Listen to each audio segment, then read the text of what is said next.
siang ada keren sikui pat kilak patai kuboro luar kini ke isu nutiran takarale ngispan kemau aja khanyu gula sedang kan itu tidak tibu kami nak kalian proseng ni ya ki cukup kupo tidak bon di dekat kini lan kaki isu plus akim di wat kupo basinti kini suka pertama itu masih sinti kontrak semaru ni suka mai MDA enggak keren kubasai ba dari ni pak lah digest pengen kaltira ni don kamban ya keren suai ki an kanu ti hot nak kalian usia mu ong ba ansya na penwara tangata kal karar kemar ti wei ba ayat karar kemar karar ketri bola botu pai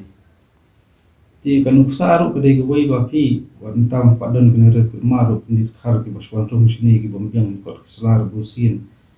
bangi obat nak kalian ki kot keseng nasional ka ma per istrok ki basuket mar kit lang bari ti dialog tak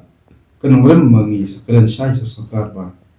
kam parla te kam ki an ki baklan dari karet ke man dari ke brun kalian kasing yang persa ngin se keren ni takal tira anda ngai i te ki an baklan la long sha ko baka ki banya da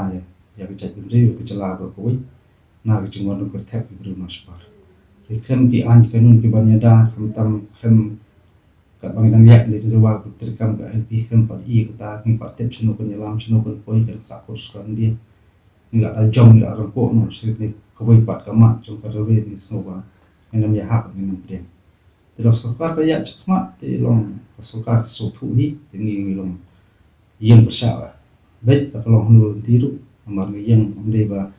ngide kita ki anti government ndai yang namta bangi dan kam swai ki an baklan ti kita ki tiral ba sokar ka kwa tmu tingi ya keren ta ka por ma yang di an ngi pedem yang tahu ingin kuat hirup baka sokar kan clean kan pelit kan lunang tungka tiran ki boni ki bala keren ki doni ka tu ni ki personal yi ba dan kaman sha na ta ke dra ke ma dai kumbang yang lalu pas kan ka seng yang makta nomor